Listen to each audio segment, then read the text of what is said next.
জবাব চাই বাংলাতে ময়ূখ পক্ষ নেওয়ার জন্য কুখ্যাত বা বিখ্যাত, এবং আজও ময়ূখ পক্ষ নিচ্ছে। আজ ময়ূখ ভারতের পক্ষ নিচ্ছে, আজ ময়ূখ শেখ হাসিনা সরকার এবং জাতীয়তাবাদী সরকার বাংলাদেশে তাদের পক্ষ নিচ্ছে। তার কারণ টার্গেট আসলে সেই সমস্ত গণতন্ত্রপ্রিয় মানুষ, সেই সমস্ত মানুষ যারা দেশটাকে সিরিয়া হতে দিতে চান না, দেশটাকে ইরাক, ইরান বা প্যালেস্টাইন হতে দিতে চান না। আসলে তাদের এই মুহূর্তে বাংলাদেশে যেটা চলছে সেটাকে শুধুমাত্র আন্দোলন বলা যাবে না। টার্গেট কোটা উঠিয়ে দেওয়াটা নয়, টার্গেট শেখ হাসিনাকে গদিচ্যুত করে জামাতিদেরকে বসানো। এবং যে ছবিগুলো আমি লাগাতার আপনাদেরকে দেখিয়ে গেছি, আজও সেই ছবিগুলো দেখাবো। টার্গেট আসলে ভারত, টার্গেট আমি আর আপনি, টার্গেট গজওয়ায়ে হিন্দ বানানোর। এটা বলছেন অনেকে, গজওয়ায়ে হিন্দ কি? এই গজওয়ায়ে হিন্দ আর কিছু মূর্খ, অর্ধশিক্ষিত, ধান্দাবাজ, আতেল, বুদ্ধিজীবী, বিদ্বজন, লেখক, কবি, সাহিত্যিক তারা হাহাকার করছেন, কেঁদে কলকাতা ভাসিয়ে দিচ্ছেন। তারা এত ইডিয়টিক আচরণ বোধহয় একমাত্র কলকাতার এই বুদ্ধিজীবী বা ধান্দাজীবীরাই করতে পারেন। এত ইডিয়টিক, এত মূর্খ বোধহয় এই বুদ্ধিজীবীরাই হতে পারেন এই কলকাতা শহরের। আমি আজ জবাব চাই বাংলার এই মঞ্চ থেকে অনুরোধ করব, হাত জোর করে অনুরোধ করব, পশ্চিমবঙ্গের সেই আতেল বাঙালিদের একটু পড়াশোনা করে তারপরে ধান্দাবাজি করতে নামুন, একটু পড়াশোনা করে তারপর দেশের বিরুদ্ধে কথা বলতে নামুন। আমি অনুরোধ করব সেই সমস্ত বাম বুদ্ধিজীবীদের দয়া করে ভারতের খেয়ে, ভারতের পাসপোর্ট ব্যবহার করে ভারতকে ছোট দেখাবেন না। ভারতকে এই যে চলছে না, চলবে না, এই সমস্ত কিছু ভারতে করেন না। সে সমস্ত কিছু পাশের দেশের জামাতিদের হাতে তুলে দেবেন না। ভারতের খেয়ে পাশের দেশের জামাতিদের মদত দেবেন না। দ্ব্যর্থহীন ভাষায় বলছি, জামাত সমর্থিত এই আন্দোলনকে এখনই স্তব্ধ করা প্রয়োজন এবং শেখ হাসিনা সরকার অবিলম্বে বেয়োনেট দিয়ে হোক, বারুদ, বোমা, বন্দুক, আর্মি, কারফিউ বা সমঝোতা যা করেই হোক, কিন্তু এই আন্দোলনের নামে নৈরাজ্য বন্ধ করাটা অবিলম্বে জরুরি। কোটা উঠে যাক, যে কোটার কথা বলা হচ্ছে, রিজার্ভেশন, সেগুলো উঠে যাক যদি প্রয়োজন হয়, কিন্তু কবির কথায় বাংলাদেশ থাক, কবির সোনার বাংলা থাক। এই সোনার বাংলাকে, এটাকে সিরিয়া বানানোর চেষ্টা পরাস্ত হোক। বাংলাদেশকে গজওয়ায়ে হিন্দের হেডকোয়ার্টার বানানোর এই দীর্ঘদিনের শখ, সেটা বন্ধ করা উচিত। এখনই শেখ হাসিনা সরকারকে ফেলে দিয়ে তালিবান, আইসিস, জামাতিদের নিরাপদ আস্তানা বানানোর চেষ্টা বন্ধ হোক বাংলাদেশে। এটা বন্ধ হোক। Pakistan, Afghanistan, Iraq, Iran, Syria যেভাবে মৌলবাদীদের দখলে চলে গেছে, এই নৈরাজ্যকে সামনে রেখে বিদেশি শক্তি চেষ্টা করছে বাংলাদেশকে আসলে সেই লাইনে একটা টেরর স্টেট বানানোর, নিজের ডিপ স্টেট বানানো। বাংলাদেশে খোলা জলে নাগ নাগিনীরা ফেলিতেছে বিষাক্ত নিঃশ্বাস। বাচ্চা বাচ্চা ছেলে মেয়েকে সামনে এগিয়ে দিয়ে চিল শকুনের দল, পাকা চুলের সেই সমস্ত চিল শকুন, তারা লাশ সোনার খেলায় মেতেছে। আপনারা সোশ্যাল মিডিয়াতে ও মাই গড, রেস্ট ইন পিস, এই সমস্ত কিছু লিখছেন বটে, আসলে প্রত্যেকটা সোশ্যাল মিডিয়া পোস্ট হেল্প করছে জামাতিদের ন্যারেটিভকে সেট করতে। যেটা হচ্ছে সেটা কাম্য নয়, যেটা হচ্ছে সেটা নিয়ে ভারতীয় হিসেবে আমার অন্তত ব্যক্তিগতভাবে কোনো বাড়তি আবেক্ষিতা নেই। বাংলাদেশে এখন আন্দোলনের নামে যেটা হচ্ছে সেটাকে অ্যানার্কি বলে ইংলিশে, নৈরাজ্য। চূড়ান্ত ভারত বিদ্বেষী একটি অবস্থান নিয়েছে আন্দোলনকারীরা। সুযোগ বুঝে বাংলাদেশের হিন্দুদেরকেও আরেকটু ভয় পাইয়ে নেওয়ার যেন একটা চেষ্টা চলছে, একটা খেলা চলছে। সমাজের নিকৃষ্টতম সমাজ বিরোধীদেরকে জেল থেকে বের করে দাপিয়ে বেড়ানোর সুযোগ করে দেওয়া হচ্ছে এই সময়। এটা ভয়াবহ, শুধু বাংলাদেশের জন্য নয়, ভয়াবহ ভারতের জন্য। এই নিয়ে আমাদের আহ্লাদিত হওয়ার কোনো কারণ নেই, উচ্ছ্বাস করার কোনো কারণ নেই। আন্দোলনটা পুরোটাই এখন ভারতের বিরুদ্ধে যুদ্ধ ঘোষণা, পাড়ায় পাড়ায় ভারত বিরোধিতার হাওয়া তোলা। পাকিস্তানকে পরাস্ত করে ভারতের সাহায্যে মুক্তিযোদ্ধাদের যে সংগ্রাম, মুক্তিযুদ্ধ যে সেনানীদের সম্মাননা, তার বিরুদ্ধে এখন আন্দোলন। তাদেরকে ভিলেন বানিয়ে দেওয়া হচ্ছে। যারা দেশটাকে স্বাধীন করলো ভাই, তারা এখন ভিলেন, আর পাকিস্তানের দালালরা এখন হিরো হয়ে যাচ্ছে। এর সাথে অন্য ধরনের কোনো আন্দোলনকে গুলিয়ে দেওয়াটা ভুল হবে। মানসিকতা এবং এর যে পরিণতি আগামী দিনে ভারতের জন্য এরকম কোনো আন্দোলনকে প্রভাবিত করবে কিনা এই আশঙ্কায় এখন ভারতবর্ষ দিন গুনছে। আপনি বলতে পারেন কোটা বিরোধী আন্দোলনের সঙ্গে এই ছবিগুলোর কি যোগ আছে? কোন ছবিগুলোর কথা বলছি আসুন এই মুহূর্তে দেখাবো। একের পর এক যে ছবি, সেই ছবিগুলো কি যোগ রয়েছে। আমি প্রথমেই প্লাজমাতে এই ছবিটা আপনাদের সামনে চালাবো। এই ছবিটা উল্লেখযোগ্য ছবি এবং সেই ছবিটা এই মুহূর্তে আপনাদের স্ক্রিনে আমি চালাচ্ছি। আন্দোলনের নামে ভারত বিরোধিতার এই ছবি আমি ফুল ফ্রেমে পিসিআরকে বলবো শোনাতে এই ছবি, এই স্লোগান, এগুলো কি?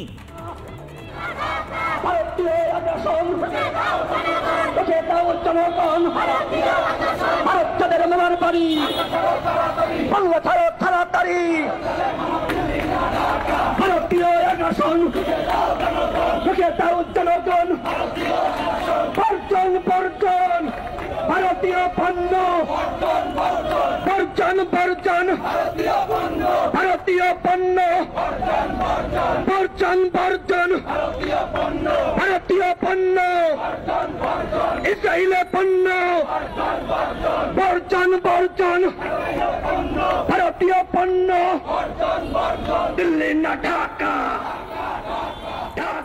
ভারত যাদের মামা বাড়ি বাংলা ছাড়ো তাড়াতাড়ি, এটা স্লোগান উঠছে লাগাতার। এই স্লোগানগুলো উঠে গেছে বাংলাদেশে। বলতে পারেন কোটার সাথে ভারতের বা বাংলাদেশের দুটো দেশ, তারা আমরা সম্মান করি ভারতীয় হিসেবে বাংলাদেশিদেরকে, কিন্তু বাংলাদেশের অগ্রগতির সাথে ভারতের কি সম্পর্ক? ভাই ভারত তোমার কোন পাকা ধানে মই দিয়েছে? এই জামাত এবং জামাতের মদতপুষ্ট যারা এই মুহূর্তে এই স্লোগানগুলো তুলছেন, এই স্লোগানগুলো আসলে ভারত বিরোধিতার ন্যারেটিভকে একদিনে নয় মাসের পর মাস ধরে সেট করছেন। এবং আসলে এই জামাতিরা চায় প্রথমে বাংলাদেশের সরকার পড়ুক, এবং বাংলাদেশের সরকার যদি পড়ে Bangladesh, Pakistan, Afghanistan, Syria, Iran, Iraq, Palestine সমস্তটা মিলিয়ে একটা গোটা করিডোর তৈরি হবে যারা ক্রমাগত চাপ দেবে ভারতের ওপর, মৌলবাদীদের চাপ বৃদ্ধি হবে। দ্বিতীয় ছবি আমি দেখাবো। এর সাথেও কোটা বিরোধী আন্দোলনের কি সম্পৃক্ততা আছে আমি জানি না। আন্দোলনের নামে ভারত বিরোধিতা, এই ছবি জোরে জোরে জোরে আমি ফুল ফ্রেমে এই ছবি দেখানোর জন্য পিসিআরকে বলবো।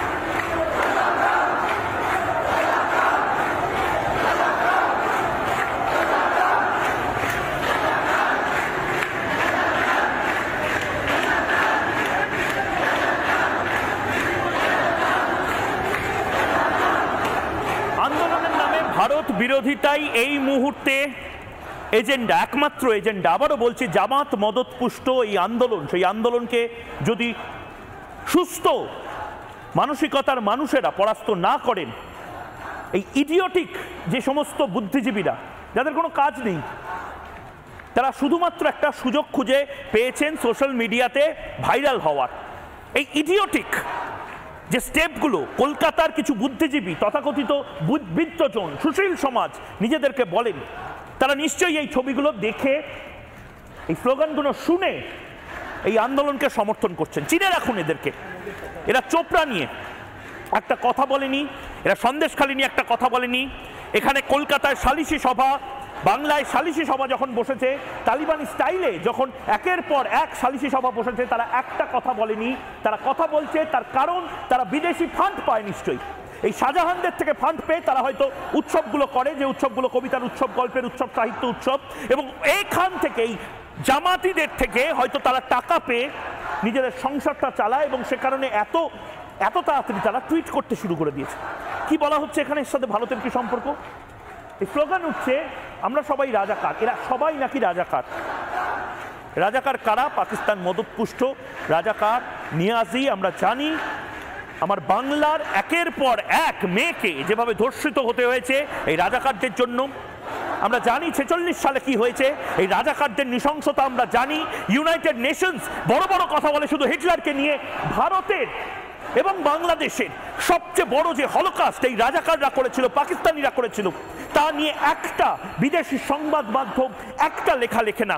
হিন্দু মহিলাদেরকে যেভাবে ধর্ষিত হতে হয়েছিল, হিন্দু পুরুষদেরকে যেভাবে গোপনাঙ্গে রড ঢুকিয়ে অত্যাচার করা হয়েছিল, যেভাবে কচুকাটা করা হয়েছিল বাঙালিদেরকে, একজন এর বিরুদ্ধে কোনো লেখার সাহস পায় না। তার কারণ এরা সবাই হয়তো জামাতিদের ফান্ডিং এ চলছে, এরা সবাই নিজেদেরকে রাজাকার বলছে, এবং এই রাজাকাররা আসলে কারা বাংলাদেশিরা জানে, আওয়ামী লীগ জানে, শেখ হাসিনা জানে, মুজিবুর রহমান জানে, এবং ভারত জানে।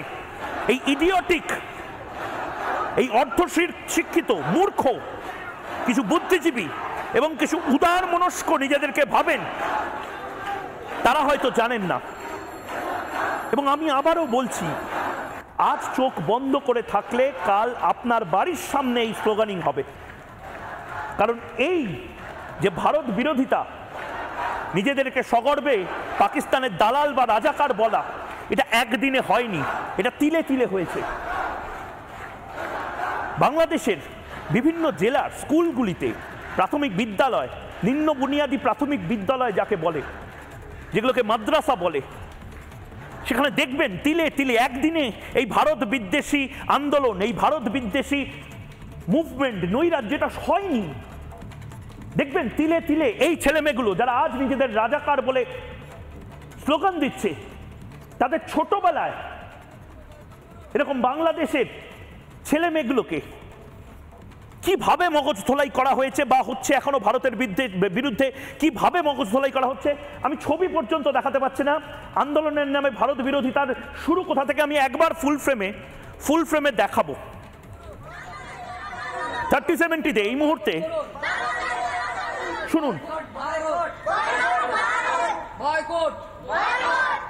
বয়কট বয়কট, আমি তোমরা কবে ভারতীয় পণ্য বয়কট, ভারতের পণ্য বয়কট, বয়কট চাই, বয়কট চাই, বাংলাদেশকে রক্ষা করুন, ভারতীয় পণ্য বয়কট করুন। ভারতীয় পণ্য বয়কট করার কথা বলা হচ্ছে। ভারতীয় পণ্যের সাথে কোটা আন্দোলনের কি সম্পর্ক, কোটা বিরোধী আন্দোলনের কি সম্পর্ক, বাংলাদেশিদের কোন পাকা ধানে মই দিয়েছে ভারত? আসলে জামাতিরা চায় শেখ হাসিনার সরকারটার পতন হোক।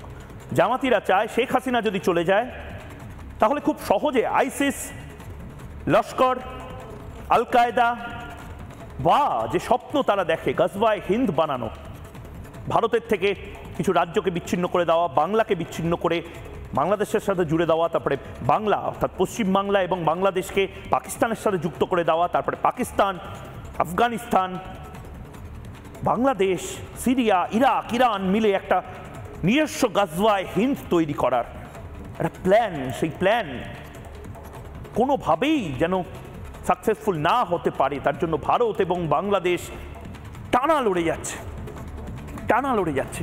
এর পরবর্তী ছবি আমি দেখাবো, এর পরবর্তী ছবি আমি স্ক্রিনে দেখাবো এই মুহূর্তে। দেখুন, শিক্ষিত একজন ছেলে, ওই যে অর্ধ শিক্ষিত, ওই আতেল কলকাতা শহরের, তাদের মতনই বাংলাদেশের এক আতেল, সে বাসে উঠে কিভাবে ভারত বিদ্বেষ ছড়িয়েছে এবং ভারতের খেয়ে ভারতের পাসপোর্ট ব্যবহার করে এখানকার কিছু আতেল তারা এটাকে সমর্থন করছে, দিনের পর দিন সমর্থন করছে। এরাই আসলে রাজাকার বলছে নিজেদেরকে, এরাই আসলে বলছে যে এই মুহূর্তে ভারত বিদ্বেষী আন্দোলনটা সবচেয়ে বড় আকার দিতে হবে। ফুল ফ্রেমে দেখবো এই মুহূর্তে 3070-তে যে এই মুহূর্তে এরা কি চায়। ভারত যেভাবে গিলে খেয়েছে অক্টোপাসের মতো, এদের পেট থেকে বেরোতে হবে, অন্যথায় পাকিস্তানের শত্রু, ভারতের শত্রু, ভারত আমাদের বন্ধু নয়, এটা সাহস দিয়ে বলতে হবে। কিন্তু পাকিস্তানকে গালি দেবো আর ভারতের বেলায় জয় বাংলা স্লোগান দিব, এই স্লোগান চলবে না বাংলাদেশে। ভারত নাকি গিলে খেয়েছে বাংলাদেশকে। ভারত যদি চাইতো তাহলে বাংলাদেশ ভারতের এক অঙ্গরাজ্য হতে পারত। আমি বলছি না এটা শিক্ষার বিষয়, এটা অশিক্ষার বিষয়, এটা অর্ধশিক্ষার বিষয়, এটা কিছু ইডিওটিক নিজেদেরকে বুদ্ধিজীবী বলে তাদের মগজ ধোলাইয়ের ফসল এই ধরনের কথাবার্তা। আর বিদেশি শক্তি প্রচুর ফান্ডিং দিচ্ছে, জামাতিরা আবার মাথাচাড়া দিয়েছে। আমাদের বাংলা থেকে কিছু আতেল, কিছু বুদ্ধিজীবী যারা কোনো কাজে লাগে না সমাজের, কিছু গান টান গায়, কিছু টাকা পয়সা কামায়, চুপচাপ বসে থাকে যখন চোপড়ার মতন ঘটনা ঘটে, পশ্চিমবঙ্গে যখন একের পর এক অত্যাচারের ঘটনা ঘটে এবং বাংলাদেশের একটা কথায় একটা কথায় মনিবরা বলেছে, মালিকরা বলেছে, শুরু হয়ে গেছে কাঁদা, শুরু হয়ে গেছে রুদালি গাওয়া। এদের পরাস্ত করতে হবে, লড়াইটা অনেক কঠিন। বাজারে পর্যন্ত, মানে এই ছবি শুধুমাত্র একটা ছবি নয়, এই বাজারে পর্যন্ত দেখুন ভারত বিদ্বেষ কিভাবে বাংলাদেশে ছড়িয়ে দেওয়া হচ্ছে। শেখ হাসিনা আসলে কাদের বিরুদ্ধে লড়াইটা করছেন এই মুহূর্তে দেখুন। দেখুন ফুল ফ্রেমে রাখবেন না ভাই, ভারত বাদে অন্য দেশের জিনিস রাখেন মামা, ভারতীয় জিনিস রাখা যাবে না। ভারতীয় পণ্য বর্জন করতে হবে ভাইজান, ভারতীয় পণ্য বর্জন করতে হবে। ভারতীয় পণ্য বর্জন করুন,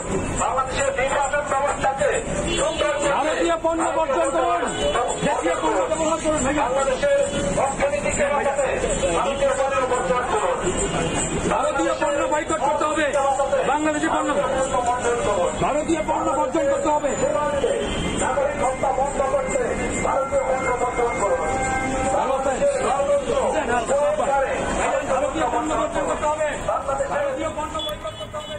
এই আন্দোলনটা আর ছাত্র আন্দোলনে সীমিত নয়, এই আন্দোলনটা ভারত বিদ্বেষী, জামাত মদতপুষ্ট, বিদেশি মদতপুষ্ট একটি আন্দোলনে পরিণত হয়েছে এবং এটা আমার বাংলার জন্য, আমার ভারতবর্ষের জন্য সাংঘাতিক। শেখ হাসিনা সরকার তার পতন যদি হয় তাহলে জামাতিরা আরও মাথাচাড়া দেবে। এটা সহজভাবে বোঝা, বাংলাদেশের হিন্দুদের কি অবস্থা হবে এটা সহজভাবে বোঝার জন্য কোনো রকেট সায়েন্সের জরুরি হয় না, কোনো প্রয়োজন হয় না।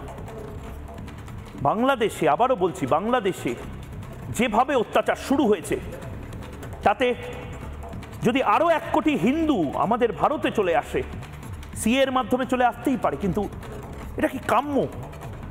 যদি সত্যি আফগানিস্তানের মতন বাংলাদেশের অবস্থা হয়, সেখানে তালিবানরা এসে বসে, আপনার থেকে 200 কিলোমিটার দূরে তালিবানরা বসবে, আপনার থেকে 200 কিলোমিটার দূরে যারা মৌলবাদী রয়েছেন তারা বসবে, পারবেন তো? যে গ্রাফিক্সে এই মুহূর্তে দেখাবো, যে পরিসংখ্যান, আমি কেন বলছি বাংলাদেশে কমছে হিন্দু বাঙালি। 1941 সালে 28% ছিল হিন্দু বাঙালি, 1991 সালে 51 সালে 22%, 61 সালে 18.5%, 74-এ 13.5%। ভাবুন, 28 থেকে 22 হলো, 22 থেকে 18 হলো, 18 থেকে 13, হয় এরা এপারে চলে আসছে, নয় তারা পালিয়ে যাচ্ছে। বাংলাদেশে একটা সময় শালগ্রাম শিলা পুজো হতো, বাংলাদেশে একটা সময় শিব মন্দির ছিল, দুর্গা মন্দির ছিল, জগন্নাথ মন্দির ছিল, রথযাত্রা ধুমধাম করে হতো, বিভিন্ন জেলা উপজেলাতে রথযাত্রা হতো। এই 28% হিন্দু পপুলেশন তারা করতো, এটা হারিয়ে গেল। 22%, 18.5, 13.5, 70-এর দশকে 18তে চলে গেল, যেটা 81 সালে হয়ে গেল 12.1, 91 সালে হয়ে গেল 10%, মানে 28 থেকে 10, ভাবুন 91 সালের মধ্যে 10% হয়ে গেল। 2001 সালে হয়ে গেল 9.2, মানে 2 সংখ্যাও আছে নয়, 9% হয়ে গেল। 2011-তে 8.4, 2021-এ অনেকে বলছেন 4%-তে নেমে আসবে বাংলাদেশের যারা হিন্দু বাঙালি রয়েছেন তাদের সংখ্যা। তারা প্রতি মুহূর্তে আতঙ্কিত বোধ করছেন। এই ধরনের উগ্র আন্দোলনের নামে যেভাবে জেল ভেঙে ফেলা হচ্ছে, যেভাবে হাসপাতালে ঢুকে পড়া হচ্ছে, যেভাবে মেট্রো স্টেশন জ্বালিয়ে দেওয়া হচ্ছে, যেভাবে সংবাদপত্রের অফিস জ্বালিয়ে দেওয়া হচ্ছে, জামাতিরা, বারবার বলছি, জামাতিরা যেভাবে দাপিয়ে বেড়াচ্ছে, আর কিছু এই বাংলার বুদ্ধিজীবী তারা নাচনকোদন করছেন যে দেখো শেখ হাসিনা এবার পরাস্ত হবে। আরে শেখ হাসিনা পরাস্ত হলে সর্বপ্রথম তোমাকে হয়তো ধর্মান্তরিত করবে এবং তখন তুমি বাংলাদেশে গিয়ে হয়তো টাকা ছাড়াই ফাংশন করার জন্য তোমাকে তালিবানরা তুলে নিয়ে যাবে, এটাই হবে। ময়ূকের প্রশ্ন এই মুহূর্তে 3টে প্রশ্ন, যে প্রশ্নটা দিয়ে আজ জবাব চায় বাংলা শুরু করছে এই মুহূর্তে। আপনি তৈরি আরো হিন্দুকে স্থান দিতে? আপনি তৈরি তো বাংলাদেশ থেকে যদি বিতাড়িত হয়ে যায় হিন্দু, 8.2% যে হিন্দু জনসংখ্যা রয়েছে বাংলাদেশে, তারা যদি এক রাতের নোটিসে আবার ছিন্নমূল হওয়ার মতন পরিবেশে আসে, পশ্চিমবঙ্গ নেওয়ার জন্য প্রস্তুত তো? আমাদের হয়তো প্রস্তুতি নিতে হবে। 2 নম্বর প্রশ্ন এই মুহূর্তে, এখনো সব বুঝে ঘুমিয়ে থাকবেন? বুদ্ধিজীবীরা আসলে হয়তো ফরেন ফান্ডিং পাচ্ছেন। কোন কোন বুদ্ধিজীবী? সে বুদ্ধিজীবীদের একবার আমি স্ক্রিনে দেখাবো, এই বুদ্ধিজীবীদের প্রশ্ন করব, এরা কি সত্যি ফরেন ফান্ডিং পাচ্ছেন? এরা কেন চুপ থাকেন? চোপড়ার ক্ষেত্রে দাঁড়িয়ে কেন চুপ থাকেন? একের পর এক বাংলার ঘটনায় এবং বাংলাদেশের ঘটনায় হঠাৎ করে তারা জেগে পড়ে। আসুন দেখি, তাদের মুখগুলো দেখব। তারা একটা কথা চোপড়া নিয়ে বলেছিলেন, মুখে কুলুপ এঁটে আছেন এখনো অপর্ণা সেন, কৌশিক সেন, ব্রাত্য বসু এখন মন্ত্রী হয়ে গেছেন। কোনো কথা নেই চোপড়া নিয়ে, কোনো কথা নেই সন্দেশখালী নিয়ে, কোনো কথা নেই। একের পর এক বিষয়, কৌশিক সেন বাংলাদেশ নিয়ে হয়তো সরব হবেন। প্রশ্ন থাকলো অপর্ণা সেন, কৌশিক সেন, ব্রাত্য বসুদের প্রতি, আপনারা কি জামাতকে সমর্থন করেন? যদি না করেন কেন চুপ করে আছেন? সুবোধ সরকার এখনো কেন চুপ করে আছেন? সুবোধ সরকার কি চান বাংলাদেশে শেখ হাসিনার সরকারের পতন, জামাতিদের উত্থান? জয় গোস্বামী কি চান জামাতিদের উত্থান, শেখ হাসিনা সরকারের পতন? শুভা প্রসন্ন কি চান তালিবানিদের উত্থান? শুভা প্রসন্ন কি চান বাংলাদেশটা সিরিয়া হয়ে যাক? যদি না চান, নচিকেতা বড় বড় লেকচার নচিকেতা দেন, জীবনমুখী গান। নচিকেতা দেখতে পাচ্ছেন না বাংলাদেশে কি হচ্ছে? নচিকেতা জানেন না বাংলাদেশে কি হচ্ছে? নচিকেতা চোপড়ার ব্যাপার জানেন না? নচিকেতা জানেন না সন্দেশখালীর ব্যাপার? বড় বড় লেকচার মারেন এরা। বাংলার কোন কাজে লাগেন? নচিকেতা, অর্পিতা ঘোষ, অমর্ত্য সেন নোবেল জয়ী, আবারও নমস্কার করছি। বাংলার এরা আইকন সব। অমর্ত্য সেন একটা কথা দেখেছেন জামাতদের বিরুদ্ধে বলতে? জামাতিদের বিরুদ্ধে একটা কথা অমর্ত্য সেন বলেছেন? অভিজিৎ বিনায়ক বন্দ্যোপাধ্যায় একটা কথা বলেছেন জনবিন্যাস বদল হয়ে যাওয়া নিয়ে? বাংলার জেলায় জেলায় হিন্দুদেরকে যেভাবে মারা হচ্ছে এক রাতের নোটিশে, সবাই সবাই একটা কথা বলেছেন? বলেন। এবং সেখান থেকে আমার 3 নম্বর প্রশ্ন এই মুহূর্তে স্ক্রিনে, ময়ূকের 3 নম্বর প্রশ্ন, এবং সেখান থেকে বিতর্ক শুরু করবো এই মুহূর্তে। অবিলম্বে উচিত বুদ্ধিজীবী বয়কট। বুদ্ধিজীবীদের কি কাজে আসে বুদ্ধিজীবীরা আমি জানি না। বুদ্ধিজীবীদের বয়কট কেন করছেন না? বাংলাদেশের জামাতরা বলছে ভারতকে বয়কট করতে। আমি ব্যক্তিগতভাবে জানি বাংলাদেশের বহু মানুষ আছেন যারা কৃতজ্ঞ ভারতের প্রতি। আমি ব্যক্তিগতভাবে বহু মুক্তিযোদ্ধা পরিবারের সাথে কথা বলেছি যারা বলেন ভারতের অবদানের কথা। আমি নিজে জানি পশ্চিমবঙ্গ হোক বা ভারতবর্ষের বিভিন্ন হাসপাতাল, সেখানে বাংলাদেশের যে পরিবারগুলো আসে চিকিৎসার জন্য, তাদের মুখে যে উজ্জ্বল হাসি, যে কৃতজ্ঞতা বোধ। আর এই বুদ্ধিজীবীরা ইচ্ছাকৃতভাবে জামাতদের ফান্ডের কিছু আন্দোলনকে নিয়ে বড় বড় কবিতা নামাচ্ছেন। লজ্জা লাগে না? পশ্চিমবঙ্গে যখন এত একের পর এক ঘটনা ঘটে তখন কোথায় থাকে আপনার কবিতা? ইডিওটিক একের পর এক অ্যাকশন মানুষকে বিরক্ত করছে। এবার বুদ্ধিজীবীদের বয়কট করার পালা, এবার বয়কট করতে হবে এই মুহূর্তে। এবং যারা রয়েছেন আমার সাথে একদম সরাসরি বিতর্কে যাব, যারা রয়েছেন তাদের সাথে আলাপ করিয়ে দেব। আমার সাথে স্টুডিওতে দুজন রয়েছেন, সুদীপ্ত গুহ এবং ডক্টর সৌম্যদীপ রায়, আইডিএস রাজ্য কমিটির সদস্য। এবং আমার সাথে এই মুহূর্তে অত্যন্ত গুরুত্বপূর্ণ এই যে বিষয়, তাই নিয়ে আরও দুজন অতিথি রয়েছেন। দুজনেই অত্যন্ত হাই প্রোফাইল যে প্যানেলেই আজকে রয়েছে আমার সাথে। হর্ষবর্ধন শ্রীংলা, প্রাক্তন বিদেশ সচিব, এই মুহূর্তে আমার সঙ্গে রয়েছেন। বাংলাদেশের দীর্ঘদিন ধরে হাই কমিশনার ছিলেন, তিনি আমাদের সাথে যুক্ত হচ্ছেন। এবং দীপাঞ্জন চক্রবর্তী, প্রাক্তন এনএসজি কর্তা, আমাদের সঙ্গে এই মুহূর্তে রয়েছেন। দীপাঞ্জনবাবু ব্যক্তিগতভাবে অসুস্থতার কারণে অনেকদিন আমাদের সাথে রিপাবলিকে এসে উঠতে পারেননি। আজকে দীপাঞ্জন দার জন্য স্যালিউট যে দীপাঞ্জন দা আবার ব্যাক ইন ফর্ম এবং আবার চোখে চোখ রেখে এই জামাতিদের বিরুদ্ধে কথা বলার জন্য উপস্থিত হয়েছেন। আমি সরাসরি হর্ষবর্ধন শ্রীংলা ওনার কাছে যাব। হর্ষবর্ধন শ্রীংলা যদি আমাদের সাথে উপস্থিত হন, এসে ওনার কাছে যাব এবং তার পাশাপাশি কয়েকটা প্রশ্ন, যে প্রশ্নগুলো করতে হবে, যে প্রশ্নগুলো প্রয়োজন বোঝার। মিস্টার শ্রীংলা, এই মুহূর্তে যদি আপনি আমাকে শুনতে পান, আমি ময়ূক বলছি রিপাবলিক বাংলার স্টুডিও থেকে।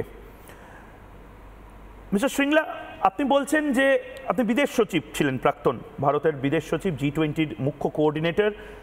শেখ হাসিনাকে সিএ যে কোনো আতঙ্কের বিষয় নয় সেটা আপনি বুঝিয়েছিলেন। আপনি বলছেন যে আইএসআই থাকতে পারে, পাকিস্তানের আইএসআই এর পেছনে থাকতে পারে। ये क्या मतलब एक फिगमेंट ऑफ इमेजिनेशन है सर, या फिर এটা সত্যি বাস্তব? মানে বাংলাদেশকে ডিস্টেবিলাইজ করার জন্য পাকিস্তান, আইএসআই বা অন্যান্য ফরেন ফোর্সেস তারা নেমে পড়েছে অ্যানার্কি তৈরি করতে। মিস্টার শ্রীংলা।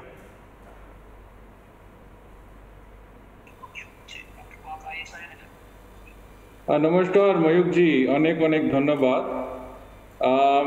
বাংলাদেশে পরিস্থিতি অনেক गंभीर আছে। What I can see in Bangladesh is that जो मैंने देखा है बांग्लादेश में 5 या 6 दिन पहले स्टूडेंट्स प्रोटेस्ट शुरू हुए थे।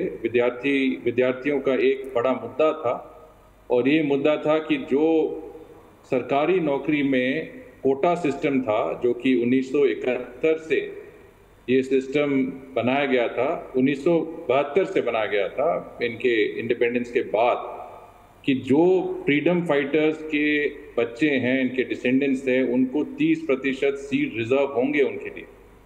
तो आज जब 53 साल हो गए उस मतलब इंडिपेंडेंस समय के बाद, तो विद्यार्थी ये कह रहे हैं कि एक लेवल प्लेइंग फील्ड होना चाहिए और ये जो कोटा सिस्टम जिससे 56% सीट रिजर्व होते हैं, 30% फ्रीडम फाइटर्स के डिसेंडेंट्स के लिए, 10% बैकवर्ड डिस्ट्रिक्ट के लिए, 10% महिलाओं के लिए, 5% एथनिक माइनॉरिटीज़ के लिए और 1% ये फिजिकली चैलेंज के लिए, तो ये हटाना चाहिए। और उसमें गवर्नमेंट शायद राजी भी हो गए हैं। गवर्नमेंट ने कहा और प्रधानमंत्री शेख हसीना स्वयं एक पब्लिक एड्रेस पे बताया कि ये मामला गवर्नमेंट बिल्कुल विद्यार्थियों के साथ सहमत है कि ये कोटा सिस्टम हटाना चाहिए। और पर यहाँ पे किसी ने कोर्ट एक्शन लिया था और हाई कोर्ट ने स्टे ऑर्डर दिया और ये मामला अभी सुप्रीम कोर्ट के पास है। पर अभी जो देख रहे हैं 5-6 दिन बाद काफ़ी और इंटरेस्ट जुड़ गए हैं विद्यार्थियों के साथ और ये स्टूडेंट मूवमेंट नहीं रहा, बल्कि ये मूवमेंट रहा विरोधी दल के साथ, जो कि बीएनपी बांग्लादेश नेशनल पार्टी जो है वो विरोधी दल हैं। उन्होंने इस मौका का फ़ायदा उठाते हुए अपने कार्ड्स को भी दाखिल किया इस मूवमेंट में। इसके अलावा जो रेडिकल इस्लामिक ग्रुप हैं, जो कट्टर ग्रुप हैं, जमात इस्लामी जो प्रो पाकिस्तान ग्रुप थे 1971 के, उनके भी जो स्टूडेंट युवा लीग है, छात्र शिविर जो कहते हैं, वो भी इसमें जुड़ गए हैं। और ये रिपोर्ट्स भी आ रहे हैं ढाका से कि हमारे पड़ोसी देश पाकिस्तान के ISI भी इसमें शायद इसका फ़ायदा ले रहे हैं और शेख हसीना के सरकार के विरोध दिए अभी मूवमेंट को समर्थन दे रहे हैं। মিস্টার শৃঙ্গলা, তার মানে আপনি বলছেন ভারত বিরোধিতাই মূল লক্ষ্য এবং এর সাথে সরাসরি ISI রয়েছে। আমি অনুরোধ করব আপনাকে একটু থাকার জন্য, কারণ আমার সাথে আরও যারা ডিগনিটারিজ রয়েছেন তাদের সাথে কথা বলার চেষ্টা করব। দীপাঞ্জন চক্রবর্তী, প্রাক্তন NSG কর্তা। দীপাঞ্জন চক্রবর্তী, তার মানে এটা মানে আর ফিসফাস বা হাস ব্যাপার নেই, এটার পেছনে ISI থাকতে পারে, জামাত থাকতে পারে এবং এই মুভমেন্টটা হাইজ্যাক হয়ে গেছে। এটা শেখ হাসিনা সরকারকে ফেলে দেওয়ার জন্য এবং ভারতকে ব্যতিব্যস্ত করার জন্য এই মুভমেন্ট। কি বলবেন? ময়ূক, প্রথমেই তোমাকে রিপাবলিক বাংলাকে ধন্যবাদ। এক্স্যাক্টলি 95 দিন পর আমি আজকে তোমাদের সামনে এসেছি। আমি একটা কথা বলি, এই 60-এর দশকে একটা খুব বিখ্যাত সিনেমা ছিল, হিন্দি সিনেমা শিকার। তার একটা বিখ্যাত গান ছিল, পর্দা না উঠা দো পর্দা মে রহনে দো। এই যে বাংলাদেশের মুভমেন্ট এবং আমি যা শুনছি বিভিন্ন লোকজনের মুখে, খবরের কাগজে, এটা একটা পর্দা রয়েছে। কিন্তু আমি মিস্টার সিংলার সঙ্গে আমি উইথ অল ডিউ রেসপেক্ট আমি 60% সহমত জামাত এবং ISI এর কথা। একটা বড় জিনিস আমরা কিন্তু একটু ইগনোর করছি অথবা আমরা এখন এটাকে সামনে আনিনি, আমি সেটাকে ফোকাস করতে চাই। দেখো, জামাত হোক ISI হোক, এরা কিন্তু ক্রীড়নক, এরা পুতুল। আসল খেলাটা খেলছে চীন। আমি তোমাকে দুটো জিনিস বলছি, তাহলে কিন্তু তোমার দর্শকরা বুঝতে পারবেন যে আসল সমস্যাটা কোথায় এবং কেন আমাদের বাংলায়, পশ্চিম বাংলায়, কলকাতায় এক শ্রেণীর ছাত্র রাজনীতির লোকজন কিসের জন্য এরাই বাংলাদেশের এই মুভমেন্টটাকে সো কল্ড স্টুডেন্ট মুভমেন্ট বলে সাপোর্ট করছে বা ফেসবুকে বিপ্লব হচ্ছে। দুটো জিনিস, এক, 8 থেকে 10 জুলাই শেখ হাসিনা ওয়াজেদ অফিসিয়াল ট্যুরে গেছিলেন চায়নায়। উনি 9 তারিখে ফিরে আসেন, কারণ উনি অত্যন্ত তিক্ত বিরক্ত হন চাইনিজ সরকারের উপর। চাইনিজ সরকার ওনাকে প্রমিস করেছিলেন বাংলাদেশ সরকারকে যে $5 বিলিয়ন লোন দেবে, কিন্তু তার বদলে ওরা একটা শর্ত রাখে যে আগামী 10 বছর চায়নার ডিসাইড করে দেওয়া, চায়নার তৈরি করে দেওয়া এডুকেশন পলিসি বাংলাদেশে ইমপ্লিমেন্ট করতে হবে, যেটা শেখ হাসিনা ওটাকে রিজেক্ট করে। তার জন্য $5 বিলিয়ন জায়গা চায়না মাত্র $100 মিলিয়ন দেয় লোন, এবং শেখ হাসিনা 9 তারিখে ফিরে আসেন ওনার ট্যুরটাকে ক্যান্সেল করে, পোস্টপোন করে। ঠিক না, এটার সঙ্গে তোমাকে দুটো জিনিস বলি। আমার যতটুকু আমার খবর ওপেন সোর্স ইন্টেলিজেন্স এজেন্সির কাছ থেকে যেটুকু খবর পাই, চায়নার আসল সমস্যা, এই বাংলাদেশ মুভমেন্টের আসল সমস্যা, চায়না অত্যন্ত ভীত। কারণ ভারত বাংলাদেশ রেলপথ সংযুক্তিকরণ হচ্ছে। কলকাতা থেকে যদি আগরতলায় সরাসরি ট্রেন যোগাযোগ হয়ে যায় বাংলাদেশের মধ্য দিয়ে, তাহলে কিন্তু ইস্টার্ন কমান্ড থেকে কলকাতায় logistic support army for any emergency Mizoram, Manipur, নাগাল্যান্ডে 10 ঘন্টার মধ্যে পৌঁছাবে। যদি বাই রোড যায় সেটা 24 থেকে 48 ঘন্টা লাগে। এটা চায়না কিছুতেই চায় না, যে কিছুতেই যেন ভারতবর্ষের এই সুবিধাটা আর্মি লজিস্টিকটা না পায় উত্তর পূর্বাঞ্চলের ডিস্টার্ব স্টেটগুলো বা ভবিষ্যতে বৈদেশিক আক্রমণ থেকে রক্ষা করার জন্য যাতে পৌঁছায়। একদিকে 10 ঘন্টায় পৌঁছাবে বাই রেল, আর বাই রোড গেলে 48 ঘন্টা। চায়নার জন্য যদি যুদ্ধ হয় বা ডিস্টারবেন্স হয়, এই 18 ঘন্টা 28 ঘন্টা অত্যন্ত গুরুত্বপূর্ণ। তুমি দেখো দুটো জিনিস, এই যে ভারত বাংলাদেশ রেল চুক্তি যেটা হচ্ছে, সেটার বিরুদ্ধে সাংঘাতিক বিক্ষোভ তৈরি হচ্ছে, এবং ওটা দেখানো হচ্ছে যে ভারত বাংলাদেশের অন্তর্বর্তী ওদের সার্বভৌমতাতে ভারত ইন্টারফেয়ার করার চেষ্টা করবে, এবং এটা সুচিন্তিত। দ্বিতীয়ত তুমি দেখো এই T20 থেকে কিন্তু ভারত বিরোধী যে প্রচার, সেটা একটা সাংঘাতিক জায়গা চলে গেল। সূর্যকুমার যাদবের ওই যে ক্যাচ এবং তার বিরুদ্ধে যা প্রতিক্রিয়া বাংলাদেশের এক শ্রেণীর মানুষের ফেসবুকে, সেটা দেখলে বোঝা যায় যে এটা খুব সুনিয়ন্ত্রিতভাবে সুচিন্তিতভাবে করছে। আইএসআই পাকিস্তান নিজের সমস্যা জর্জরিত, আইএসআই ক্রীড়াত্মক, এবং আইএসআই এর যে বদনাম রয়েছে সেটাকে ব্যবহার করছে চায়না। কিন্তু আসল টার্গেট চায়নার ইউনান প্রভিন্সে 4টে university, union university, Kunming university, Peking university এবং মিনজু ইউনিভার্সিটি, এই 5টা ইউনিভার্সিটিতে বাংলা ভাষী ছাত্রছাত্রীদের আনানোর জন্য চায়না প্রচন্ড প্রেসার ক্রিয়েট করছে। কারণ এই 5টা ইউনিভার্সিটিতে বাংলা পড়ানো হচ্ছে, এবং বাংলার নাম করে তারা ভারত বিরোধী সম্পূর্ণ এই ব্রেন ওয়াশ ব্যাপারটাকে করছে। আমি সেটাই দেখালাম যে যেভাবে ব্রেন ওয়াশটা হচ্ছে। দীপাঞ্জন চক্রবর্তী, আপনি বোধহয় দেখেছেন, আমি দেখাচ্ছিলাম যে যেখানে মাদ্রাসাগুলো বা স্কুলে, নিম্ন বুনিয়াদী স্কুলে বয়কট ভারত এই কথা তাদেরকে স্লোগানের মতন বাচ্চাগুলোকে শেখানো হচ্ছে। না, এটা এই জন্য করা হচ্ছে, যদি রেল সংযুক্তিকরণ হয়ে যায় তাহলে ভারতবর্ষের এমনিতেই চায়না কিন্তু ব্যাকফুটে রয়েছে। বাংলাদেশে ভারতবর্ষের পণ্যের যা মার্কেট, সেখানে ব্যাকফুটে। ওরা বলছে ভারতের পণ্য বয়কট করুন, এটা বলতে পারছেন অফিসিয়ালি চায়নার পণ্যকে এবার ঢুকতে দাও, এবং সেটাই কিন্তু চায়নার মূল উদ্দেশ্য। আমার দুঃখ লাগে যে চায়নার বাণিজ্যিক উদ্দেশ্য বা ভারতবর্ষকে বিপন্ন করা বা ভারতবর্ষের রাষ্ট্রীয় সুরক্ষা বিপন্ন করার উদ্দেশ্যকে আমাদের ভারতবর্ষের এক শ্রেণীর রাজনীতিবিদ বা সোকল বুদ্ধিজীবী বা বিপ্লবী, তারা কোন স্বার্থে সাপোর্ট করছে, কোন স্বার্থে তারা এই বাংলাদেশের সোকল্ড এই যে জামাত, চায়না, আইএসআই এর তৈরি করা সোকল ছাত্র মুভমেন্টকে তারা সাপোর্ট করার জন্য কলকাতার রাস্তায় নামছে। এটা কিন্তু ভারতের রাষ্ট্রীয় সুরক্ষার প্রশ্ন, শুধু বাংলাদেশের নয়। এবং আমরা শুধু বাংলাদেশ বললে ভাই শেখ হাসিনা ওয়াজেদকে যেন আমরা কোন রকমই কমজোর না করি, তাহলে কিন্তু ভারতের সমূহ বিপদ। এবং আমি আগে বহুবার বলেছি। একদম একদম আমি ঠিক সেই জায়গা থেকে সৌম্যদীপ রায়, সৌম্যদীপ বাবু, আপনি এআইডিএস বা বাম কর্মী, বাম আন্দোলনের কর্মী, আপনি কালকের যে মিছিল কলকাতা শহরে হয়েছিল সেই মিছিলেও গেছিলেন। আপনার একবারও মনে হলো না যে আপনি আসলে ভারত বিরোধী একটি শক্তির আরও হাত শক্ত করে দিলেন বা জামাতিদের হাত শক্ত করে দিলেন? দেখুন, এখানে দুটো বিষয় বলার। একটা হচ্ছে যে বাংলাদেশের যদি ইতিহাস আপনি দেখেন, 1971 সালের মুক্তিযুদ্ধ, 1970 সালে এরশাদ বিরোধী মুভমেন্ট, 18 সালে যে কোটা বিরোধী মুভমেন্ট শুরু হয়েছিল, তারপর নিরাপদ সড়কের দাবিতে যে আন্দোলন করেছিল ছাত্ররা, সমস্ত আন্দোলনের পিছনেই কিন্তু একটা দলমত নির্বিশেষে, ধর্ম নির্বিশেষে সেখানে হিন্দু মুসলমান একত্রে ঐক্যবদ্ধভাবে এই আন্দোলনগুলো করেছে।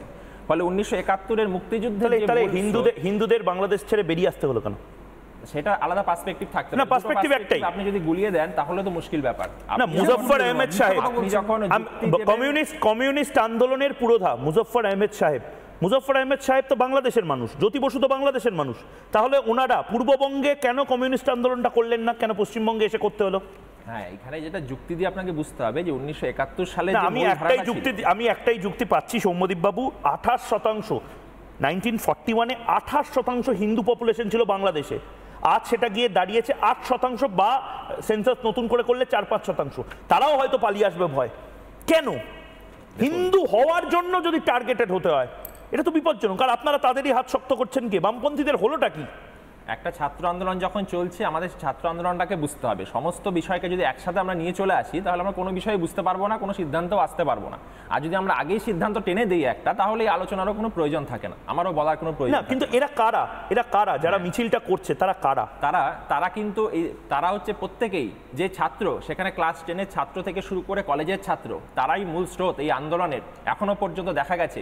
না হলে আপনি বুঝতে পারেন যে একজন বাবা তার 2 ছেলেকে রাস্তায় নামিয়ে দিচ্ছে, বাবা তার ছেলেকে নিয়ে আসছে, তার মা তার ছেলেকে নিয়ে আসছে। দীপাঞ্জন চক্রবর্তী হাত তুলছেন, আপনাকে কিছু বলতে চান হয়তো, দীপাঞ্জন বলতে পারেন। আমি একটু বলে নিই আমার বক্তব্যটা। তাহলে এই যে বাংলাদেশের যে মুক্তিযুদ্ধের যে মূল স্রোত ছিল, সেখানে কোনো ধর্মীয় মৌলবাদ ছিল না, সেখানে জাতি ধর্ম নির্বিশেষে তারা লড়াই করেছে এবং তারা একটা সেকুলার রাষ্ট্র তৈরি করেছে।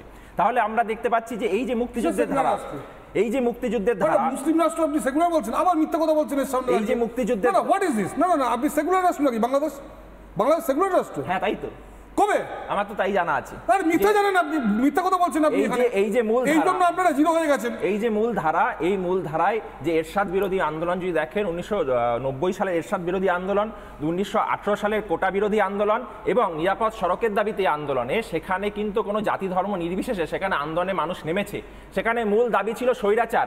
বাংলাদেশে মুক্তিযুদ্ধের পরে যেই শাসকই এসছে, তারা একেবারে একচ্ছত্রভাবে স্বৈরাচার ফ্যাসিস্ট গভর্নমেন্ট তারা কায়েম করেছে, তারা মানুষের উপর জুলুম নামিয়ে এনেছে। সেখানে আজকে বাংলাদেশের কি জামাতিরা আসলে কি আরো বেশি করে গণতন্ত্র প্রতিষ্ঠা হবে?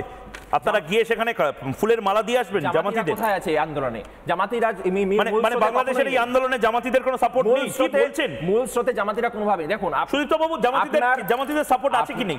আমি সৌম্যদীপ বাবু, আপনার কথা ধরেই আমি সুদীপ্ত বাবুর কাছে যেতে চাই। আমি প্রথমে বলি যে আপনারা বলছেন একটা কথা যে ব্রেন ওয়াশ হচ্ছে। No, brainwash is already over. জন্মের পর থেকে ব্রেন ওয়াশ হয়ে গেছে। 1987-এ ইমরান খান বলেছে, 1987-এ ঢাকায়, মানে ওদের স্বাধীনতার মাত্র 16 বছর পর ঢাকায় ইন্ডিয়া এবং পাকিস্তানের খেলা হচ্ছিল, পুরো ঢাকা স্টেডিয়াম পাকিস্তানকে সাপোর্ট করেছে এবং ইন্ডিয়ার এগেনস্টে।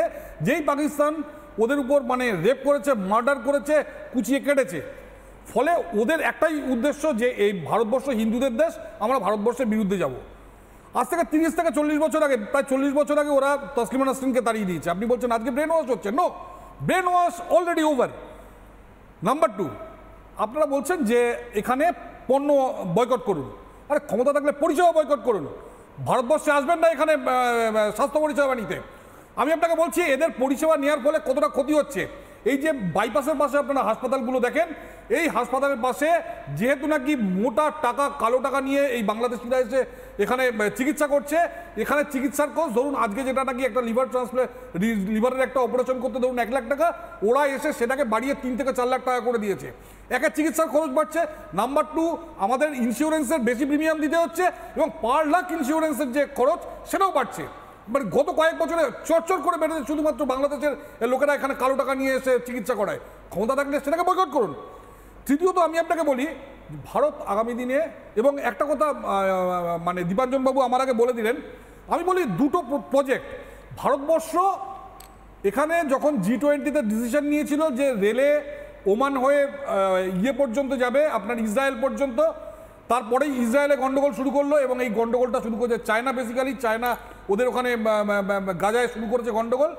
এখানেও ঠিক ওই ভারত বাংলাদেশ রেলপথ যেই ঘোষণা করেছে, সঙ্গে সঙ্গে ওখানে ওদের দিয়ে এই গন্ডগোলটা শুরু করেছে এবং গন্ডগোলটা অ্যাবসলিউটলি জামাত শুরু করেছে। এরপর উনি বললেন না যে ভারত আর বাংলাদেশ ওখানে হিন্দু মুসলমান একসঙ্গে লড়াই করেছে। হ্যাঁ, লড়াই করেছে, কিন্তু লড়াইয়ের ফল কি হয়েছে জানেন? লড়াইয়ের ফল হয়েছে প্রত্যেকটা যুদ্ধের পর রিফিউজি হয়েছে হিন্দুরা। 1952 সালে সো কল্ড ভাষা আন্দোলন মেরে হিন্দুদের ওখান থেকে লাথি মেরে বের করে দিয়েছে। 71 সালে হিন্দু মুসলমান একসঙ্গে লড়েছে, কিন্তু 1 কোটি হিন্দুকে লাথি মেরে বের করে দিয়েছে যারা চিত্তরঞ্জন পার্কে আছে আজকে। কিন্তু 1992-তে এখানে রাম মন্দির মানে ওই ধাঁচা ভাঙা হয়েছে, ওরা ওখানে পেরিয়েছে। আপনারা বলুন, আফগানিস্তানে যদি কোনো যখন বামিয়ান বুদ্ধ ভাঙা হয়েছিল, আমরা এখানকার বাংলাদেশিদের মেরে তাড়িয়ে দিয়েছিলাম, কিন্তু ওরা লাখে লাখে হিন্দুকে ওখান থেকে তাড়িয়ে দিয়েছে। এবং 2024-এ আজকে ওদের নিজস্ব গণ্ডগোল। আপনি দেখবেন কালকে আমি আপনাকে বলছি 20 থেকে 25 লাখ লোক ওখান থেকে লাথি মেরে ওরা তাড়িয়ে দেবে।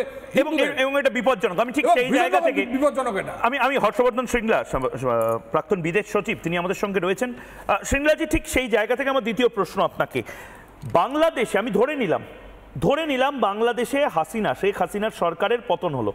Bangladesh, the fall of Bangladesh, যেভাবে আফগানিস্তানের পতন হয়েছে ঠিক সেভাবেই বাংলাদেশের পতন হলো। এটা ভারতের জন্য, নির্দিষ্টভাবে পশ্চিমবঙ্গের জন্য ঠিক কতটা চিন্তার কারণ হতে পারে? যদি আফগানিস্তানে যেভাবে তালিবানরা এসে জুটেছে, বাংলাদেশে যদি জামাতের সরকার হয়, যদি বিএনপির সরকার হয়, যদি তালিবানরা সেখানে শক্তিশালী হয়, ঠিক কতটা ভয়াবহ হতে পারে বাংলা বা ভারতের জন্য সেই দিন? শৃঙ্গলাজি। बिल्कुल, आपको शायद पता होगा कि हमारा सबसे लंबा बॉर्डर बांग्लादेश के साथ है, चीन के साथ नहीं है, बांग्लादेश के साथ है। और ये बॉर्डर तकरीबन 400-4000 किलोमीटर की मतलब लेंथ का है। और इसमें हमारे 5 राज्यों मतलब बंगाल और 4 नॉर्थ ईस्ट राज्यों का बॉर्डर है बांग्लादेश के साथ। और अगर बांग्लादेश में अशांति हो, बांग्लादेश में हिंसा हो, बांग्लादेश में इंस्टेबिलिटी हो, बांग्लादेश में रेडिकल एलिमेंट्स अगर आ गए पावर में, तो भारत के लिए बहुत ही मतलब गंभीर स्थिति हो सकता है। आपको शायद याद भी होगा कि 2001 और 2005 के बीच में जबकि विरोधी दल बीएनपी सरकार में थे, तो उस समय बांग्लादेश से आतंकवाद, इंसर्जेंट ग्रुप वगैरह सभी ऑपरेट कर रहे थे और नॉर्थ ईस्ट में इंस्टेबिलिटी काफ़ी बढ़ गया था। पश्चिम बंगाल में भी ये इसका बहुत कुछ इसका असर हो सकता है। और हमें जितना जो भी हम कर सकते हैं कि बांग्लादेश में शांति हो, बांग्लादेश में नॉर्मलसी रिस्टोर हो और बांग्लादेश के लोग मतलब अपना जीवन अच्छी तरह बिता सकें, इसके लिए हमें जो भी मदद कर सकते हैं हमें करना चाहिए। क्योंकि अगर जो आप कह रहे हैं कि वहाँ पे इंस्टेबिलिटी हो, वहाँ पे स्थिति मतलब बदल जाए, तो हमारे लिए बहुत ही परेशान की बात हो सकती है। और ये हम कभी अंडर एस्टिमेट नहीं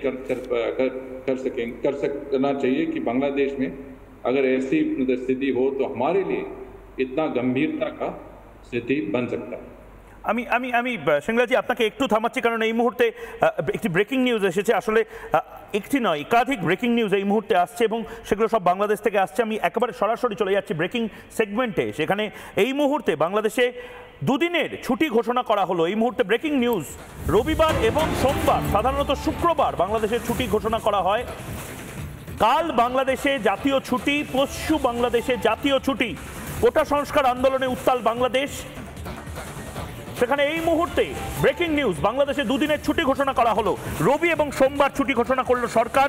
সমস্ত সরকারি, বেসরকারি, আধা সামরিক সংস্থা বন্ধ থাকবে। খোলা থাকবে শুধুমাত্র বিদ্যুৎ, জল, দমকল এবং যেগুলো জরুরি পরিষেবা সেই সমস্ত পরিষেবা। সংবাদপত্রের অফিসও বন্ধ থাকবে। অর্থাৎ এমনিতেই বহু সংবাদপত্রের অফিস জ্বালিয়ে দেওয়া হয়েছে, ভাঙচুর করা হচ্ছে।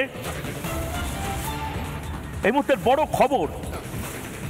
এর পাশাপাশি আরেকটা খবর এই মুহূর্তে আসছে আমাদের ব্রেকিং নিউজ সেগমেন্ট থেকে, জবাব চাই বাংলার ব্রেকিং নিউজ ডেস্ক থেকে। এই মুহূর্তে ময়ূকের কাছে আরেকটা খবর আসছে, যে খবর এই মুহূর্তে আনছি ইন্টারনেট।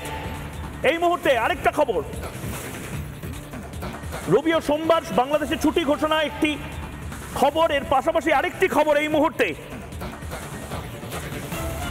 46 ঘন্টার বেশি সময় ধরে বন্ধ ইন্টারনেট এবং সেই ইন্টারনেট পরিষেবা কবে চালু হবে কেউ জানে না। অর্থাৎ বেশিরভাগ বাংলাদেশে এই মুহূর্তে 2G-তে কাজ চালাচ্ছেন বা সেইটাও পাচ্ছেন না। 46 ঘন্টা হয়ে গেছে মহাখালীতে ক্ষতিগ্রস্ত ডেটা সেন্টার, জাতীয় যে ডেটা সেন্টার, সেই জাতীয় ডেটা সেন্টার মহাখালী বলে একটি জায়গাতে রয়েছে, সেই মহাখালীর ডেটা সেন্টারটিও জ্বালিয়ে দেওয়ার চেষ্টা হয়েছে। সুতরাং যোগাযোগ স্থাপনের চেষ্টা ব্যর্থ হচ্ছে। এ যেন ইউক্রেনে পরিণত হচ্ছে বাংলাদেশ। বড় খবর আসছে এই মুহূর্তে। এবং তার পাশাপাশি তৃতীয় ব্রেকিং এই মুহূর্তে, এবং এই খবরটি সবচেয়ে বড় খবর এই মুহূর্তে, জবাব চাই বাংলাতে যে ব্রেকিং আসছে। সুপ্রিম কোর্টের দ্বারস্থ বাংলাদেশ সরকার। অবশেষে বাংলাদেশ সরকারও নড়েচড়ে বসেছে। হাইকোর্টের রায়ের বিরোধিতা করবে হাসিনা সরকার, অর্থাৎ কোটা তুলে দেওয়া হোক, এই বার্তা পৌঁছে যাচ্ছে ছাত্রদেরকে। এই বার্তা দেওয়ার চেষ্টা হচ্ছে যে তারাও সুপ্রিম কোর্টে আবেদন করবে, হাইকোর্টের এই রায়ের বিরোধিতা করবে। 5ই জুন বাংলাদেশ সরকারের সিদ্ধান্ত খারিজ হাইকোর্টের রায়ের বিরোধিতায় সুপ্রিম কোর্টে শেখ হাসিনা সরকার যাচ্ছে। রবিবার সকালে বাংলাদেশে জরুরি ভিত্তিতে সুপ্রিম কোর্টে মামলার শুনানি হবে, অর্থাৎ কাল সুপ্রিম কোর্ট খোলা থাকবে। রবিবার সুপ্রিম কোর্ট, বাংলাদেশের সুপ্রিম কোর্ট খোলা থাকবে এবং সেখানেই হবে শুনানি।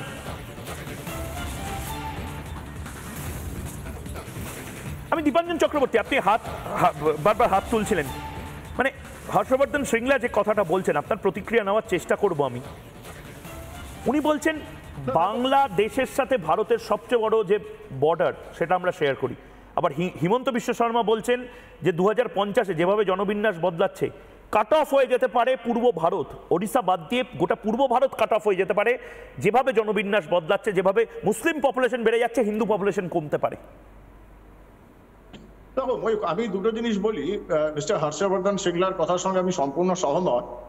আগামী মাসখানেক অন্তত এই ভারত বাংলাদেশ বর্ডারের ওপর প্রচন্ড তীক্ষ্ণ দৃষ্টি রাখতে হবে।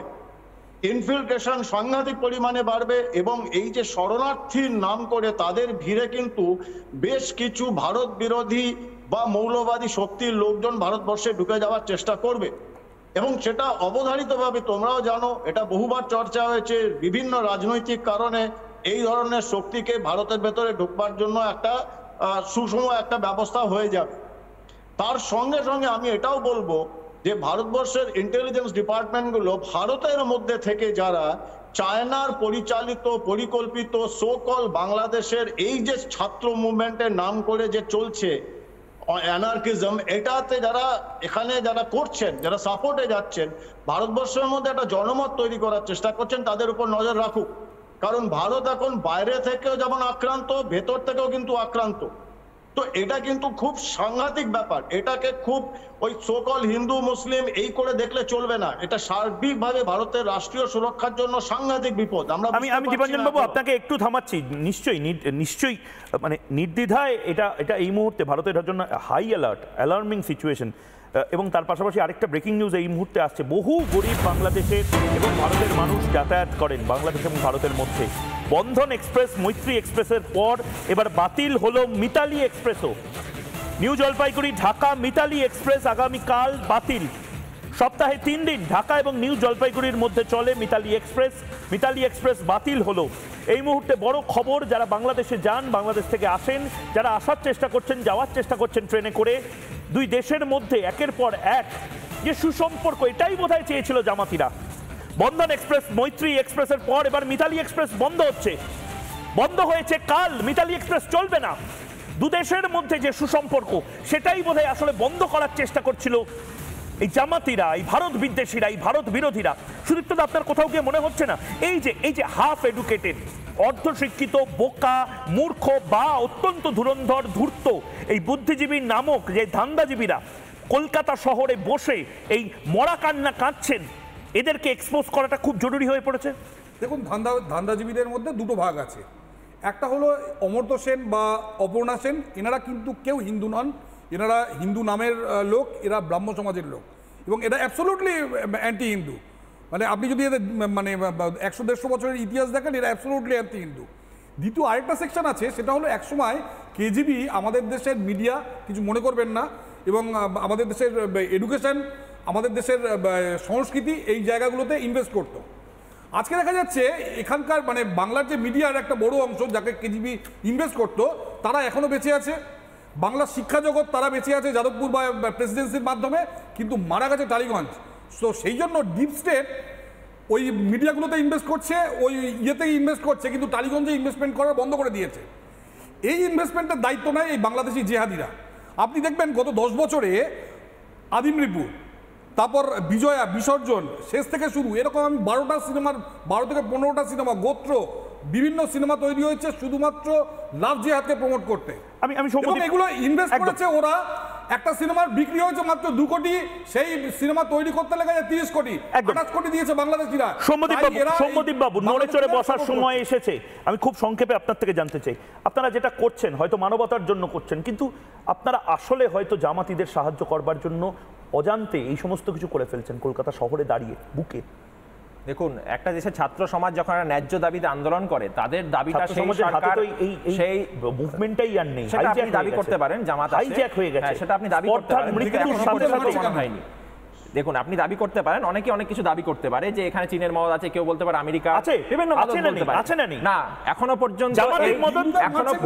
এখনো পর্যন্ত আপনি প্রতিটা বিষয় যদি হিন্দু মুসলিমই নিয়ে আসেন তাহলে আলোচনা করার কোনো মানে হয় না। আপনাদের একটা আপনি বলতে না দেন আমাদেরকে, তাহলে আলোচনার কোনো কথা হয় না। প্লিজ বল। তাহলে আজকে যেই দাবিতে বিগত 10 দিন ধরে এই আন্দোলনটা চলছে, যে একটা কোটা সংস্কার, তারা বলছে সুষ্ঠুভাবে সরকার বসুক, কোটা সংস্কার নিয়ে কথা হোক, তাহলে সেই সরকার কোনো কথা না বলে একটা ছেলেকে যে বুক চিতিয়ে সামনে দাঁড়াচ্ছে পুলিশের সামনে, সেটা ভাবতেও পারেনি যে সেই নিরস্ত্র ছাত্রকে এভাবে পুলিশ রাবার বুলেট দিয়ে মেরে তার নৃশংসভাবে হত্যা করবে। আপনি কি অদ্ভুতভাবে রাবার বুলেট দিয়ে মেরেও হত্যা করা যায়? এই জায়গাটা মানবিক হিসেবে, একজন নাগরিক হিসেবে আপনারা অবশ্যই প্রত্যেকটা মৃত্যু দুঃখজনক। কিছু বলে না যে এইভাবে আমার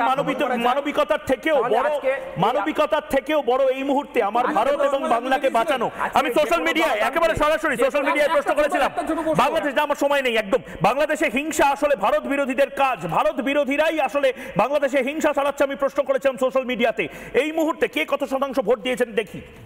আজ বাংলাদেশ থেকেও বহু মানুষ ভোট দিয়েছেন, 1,32,000 ভোট এই মুহূর্তে পড়েছে। সোশ্যাল মিডিয়াতে যারা জবাব চায় বাংলা দেখছেন, ইউটিউবে এই মুহূর্তে 88% বলছেন হ্যাঁ, না বলছেন 12%, ফেসবুকে 77% বলছেন হ্যাঁ এবং না বলছেন 23%, আর এক্স হ্যান্ডেলে হ্যাঁ বলছেন 77% এবং না বলছেন 23%। ভারতকে বাঁচাতে হবে। ভারত বিরোধিতাই যদি মূল লক্ষ্য হয় পাশের দেশের কিছু জামাতিদের এবং কিছু আন্দোলনের নামে গণতন্ত্রওয়ালাদের পরাস্ত করতে হবে, এবং দায়িত্বশীল সংবাদ মাধ্যম হিসেবে, ভারতের সংবাদ মাধ্যম হিসেবে লাগাতার এদের এক্সপোজ করব, পর্দা ফাঁস করব, কারণ নেশন ফার্স্ট, নো কম্প্রোমাইজ। একটা ছোট্ট বিরতি নিচ্ছি, বিরতির পর ফিরে আসছি আমরা, সঙ্গে থাকুন।